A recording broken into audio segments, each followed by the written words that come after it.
Hello guys, welcome to my YouTube channel. तो आज हम एक नया सब्जेक्ट स्टार्ट कर रहे हैं, पॉलिटी ऑफ इंडिया। थ्रो हम लक्ष्मीकांत बुक से पढ़ रहे हैं, वो भी हैंड रिटन नोट से। तो आज का हमारा फर्स्ट टॉपिक है making of constitution of India. तो making of constitution of India पढ़ रहे हैं आज हम।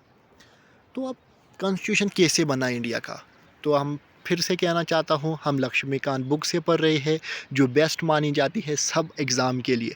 तो चाहे JKSSB का एग्ज़ाम हो, कोई भी कॉम्पिटिटिव एग्ज़ाम हो, तो ये यूज़फुल वीडियो है। तो हमने पढ़ाई लिस्ट स्टार्ट कर दी है। अब सीरियल वाइज हर एक दिन एक एक वीडियो अपलोड होगी पॉलिटी ऑफ इंडिया के नाम से। सबसे पहले आता है कैबिनेट मिशन प्लान। कब आता है? 1946 में आता है cabinet mission plan. During viceroy Lord Wavell. तब कौन था इंडिया में वाइसराय? ये क्वेश्चन आता है। जब कैबिनेट मिशन प्लान आया था, तब वाइसराय कौन था तब इंडिया? तो लॉर्ड वेवल था। अब इसमें 3 मेंबर लगाए जाते हैं कैबिनेट मिशन प्लान, जिसमें हमने ट्रिक रखी SPA सपा, SC Stafford Cripps, Patrick Lawrence and AV Alexander. सपा याद रखना है और यहाँ से आप अपने नाम आगे याद रख सकते हो। कॉन्स्टिट्यूशनल असेंबली वाज फॉर्मेड इन नवंबर 1946 में कॉन्स्टिट्यूशन असेंबली यानी कि तैयार हो जाती है टू फेम इंडियन कॉन्स्टिट्यूशन। अब इंडियन कॉन्स्टिट्यूशन को के लिए कॉन्स्टिट्यूशन बनाया जाता है। तो उसकी कब से बनाएंगे कॉन्स्टिट्यूशन? तो फर्स्ट मीटिंग होती है कब? 9 दिसंबर 1946 में, जिसमें हेड बनाया जाता है सचिंदर सिंह। सचिंदर सिंह सेना को बनाया जाता है इंटर्म, कुछ टाइम के लिए बनाया जाता है हेड, यानी कि उस कॉन्स्टिट्यूशनल असेंबली का। तो ये डाटा बिल्कुल इंपॉर्टेंट है, क्योंकि आज हम बेसिक पढ़ रहे हैं, तो यहाँ से क्वेश्चन बनते ही बनते हैं। नेक्स्ट मीटिंग होती है 2 दिन के बाद, 11 दिसंबर 1946 में। तब सचिंदर सिंह सेना को हटाया जाता है इंटर्म प्रेसिडेंट से, क्योंकि ये इंटर्म एक हेड था। फिर बनाया जाता है प्रेसिडेंट डॉक्टर राजेंद्र प्रसाद को, एंड वाइस प्रेसिडेंट बनाया जाता है HC मुखर्जी को। तो ये भी एग्ज़ाम में आ सकता है, जब कैबिनेट मिशन प्लान बनाया गया था, तब इंटर्म प्रेसिडेंट हेड किसको रखा जाता था, या प्रेसिडेंट किसको? वो सचिंदर सिंह सेना को। उसके बाद परमानेंट आए थे ये। कॉन्स्टिट्यूशनल असेंबली का एडवाइज़र कौन था? श्री BN राव। ये हम बेसिक पढ़ रहे थे, Shri BN Rao. Idea to have the constitution. सबसे पहले आइडिया किसे आया था कि हम कॉन्स्टिट्यूशन बनाएंगे इंडिया का? MN रॉय 1934 में आया था, 1934 में। अब इसके अकॉर्डिंग क्या था? टोटल 389 सीटें थी। टोटल सीटें इतनी थी कॉन्स्टिट्यूशन असेंबली जब तैयार हुई। उनमें से डिवाइड की 93 सीटें रखी गई प्रिंसली स्टेट को, जो राजा महाराजा थे किंग, उनके लिए, और 296 सीटें रखी गई ब्रिटिश इंडिया के लिए, क्योंकि तब ब्रिटिश रूल करते, तभी हमने ब्रिटिश इंडिया लिखा। तो ब्रिटिश इंडिया में भी आ गया। 292 सीटें रखी गई ब्रिटेन प्रोन्स के लिए, और 4 सीटें रखी गई चीफ कमिश्नर प्रोन्स के लिए। यहाँ से क्वेश्चन आते हैं कि चीफ कमिश्नर प्रोन्स के लिए कितनी सीटें रखी गई? वो 4। फिर है प्रिंसली स्टेट में क्या हुआ? 93 सीटें से remains unfill take away from constitutional assembly. तो जो ये प्रिंसली स्टेट है, इन्होंने मना कर दिया कि हमें आपके अंडर नहीं आना था। अगर वो ये 93 सीटें रखते, अपना एक बंदा देते कॉन्स्टिट्यूशन असेंबली, असल में फिर वो उनके अंडर आ जाते, ब्रिटिश के अंडर। उन्होंने बोला नहीं, हम अपने हिसाब से कॉन्स्टिट्यूशन चलाएंगे, हमें किसी की ज़रूरत नहीं थी। उन्होंने मना कर दिया, तो 90 सीटें बची। अब ये चीफ कमिश्नर प्रोन्स कौन थे? 4। दिल्ली हो गया, अजमेर मारावार हो गया, कोरंग हो गया, ब्रिटिश बलूचिस्तान हो गया। Seat allocated proportional to each one respective. इसका मतलब क्या है? Population through in ratio of 1 to a million। तो इसमें सीट कैसे रखी है? 1 मिलियन में 1 सीट रखी गई, तो ये था 1 मिलियन में 1 सीट रखी। सीट डिस्ट्रीब्यूशन कैसे होगी? मुस्लिम के लिए रखी गई, सिख के लिए रखी गई, और जर्नल के लिए रखी गई।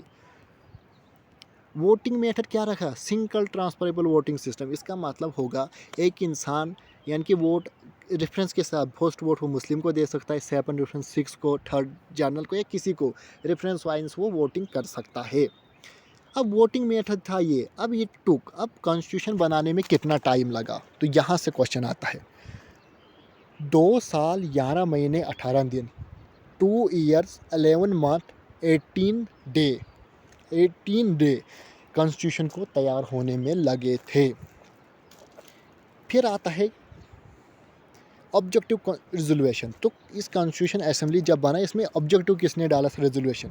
वो 13 दिसंबर 1946 रखा था भाई पंडित जवाहरलाल नेहरू, जो हमारा फर्स्ट प्राइम मिनिस्टर था इंडिया का। Some fraction formed by constitution assembly, यानी कि कुछ अडॉप्ट करना था कॉन्स्टिट्यूशन असेंबली में। तो ये क्वेश्चन ज़रूर याद रखना, यहाँ से आता है क्वेश्चन। नेशनल फ्लैग जो था, ये कब कॉन्स्टिट्यूशन में जुड़ाया गया था? तो ये क्वेश्चन आता है। तो 22 जुलाई 1947 में नेशनल फ्लैग अडॉप्ट किया गया था कॉन्स्टिट्यूशन असेंबली में। इसमें क्या कहते हैं इंडियन कॉन्स्टिट्यूशन में। नेशनल एंथम 24 जनवरी 1950 में रखा गया था 1950 में, और नेशनल सॉन्ग 24 जनवरी 1950 में रखा गया था कॉन्स्टिट्यूशन असेंबली में। तो यहाँ से क्वेश्चन बनते हैं। फिर आते हैं 26 नवंबर 1949 में कॉन्स्टिट्यूशन वाज डिक्लेयर वाज पास। ये हुआ था कि हम डिक्लेयर पास करेंगे कब, 26 नवंबर 1949 में किया गया था। तभी हम 26 जनवरी बनाते हैं रिपब्लिक डे। उसके बाद हुआ था last session of constitution assembly का लास्ट 24 जनवरी 1950 में लास्ट सेशन हुआ था कॉन्स्टिट्यूशनल असेंबली का। ये क्या कॉन्स्टिट्यूशन लिखा गया था कि हमारा कॉन्स्टिट्यूशन किस तरीके से कानून रहेगा, किसको क्या सज़ा देगी, कैसे अटैक करेंगे दूसरी। अब टोटल एक्सपेंडिचर यानी कि टोटल खर्चा कितना लगा था इंडियन कॉन्स्टिट्यूशन को तैयार होने में, 63,96,729 रुपये लगी थी। 63,96,729 रुपीज़ लगी थी। और अब तो उस टाइम जब कॉन्स्टिट्यूशन असेंबली बना था, यानी कि लास्ट सेशन हुआ था 24 जनवरी 1950 में, तब इंडिया में इस कॉन्स्टिट्यूशन असेंबली में कितने पार्ट थे, यहाँ से क्वेश्चन आते हैं। तो 1950 की बात हम कर रहे थे। टुडे आज कितने हैं और तब कितने। जब पार्ट बने थे 1950 में 22 पार्ट थे, आज 25 पार्ट। ये आता है कि तब कितने पार्ट्स थे, तब 22 थे, आज 25 है। तब आर्टिकल 395 थे, आज 465 आर्टिकल है। तब शेड्यूल 8 थे, आज 12 शेड्यूल है। तो ऐसे क्वेश्चन बनते हैं यहाँ से। उसके बाद क्या हुआ, 26 जनवरी 1950 constitution was come into force 100। तो लास्ट दिन रखा गया कॉन्स्टिट्यूशन असेंबली का 26 जनवरी 1950। क्यों रखा गया 26 जनवरी 1950 जबकि लास्ट सेशन 24 जनवरी 1950 में रखा था। असल में क्या हुआ था, जब सबसे पहले आपको पता होगा 26 जनवरी 1930 में रखा गया था कि हम आज़ादी दिवस बनाएंगे। पूरी प्रिपरेशन की गई थी, तैयारी की गई थी, मगर तब वो आज़ादी दिवस नहीं बनाए गए थे। तब भी इन्होंने यानी कि 26 जनवरी 1950 में रखा था इसी को, फिर उस डेट की वजह से। ऑन दिस डे 1930 ये लिखा गया कि पूना स्वराज में idea was passed in Lahore session में, यानी कि 1950 में कहा गया, 1930 में कहा गया कि आज़ादी बनाएंगे, हमारा इंडिपेंडेंस डे होगा उस दिन। मगर उस दिन उसको आज़ादी नहीं मिली थी हिंदुस्तान को, तो तभी इस दिन इन्होंने रखा था, कॉन्स्टिट्यूशन पास किया था 26 जनवरी 1950 में। जून की 24 जनवरी को ये हुआ था। तो आई होप आपको ये वीडियो समझ आई होगी। आज का हमारा छोटा सा टॉपिक था making of Indian constitution. I hope आपको ये वीडियो समझ आई होगी। चैनल को सब्सक्राइब शेयर ज़रूर कीजिए, लाइक कीजिए, क्योंकि हम लक्ष्मीकांत बुक से पढ़ रहे हैं, वो भी हैंड रिटन नोट्स के थ्रू। Thank you.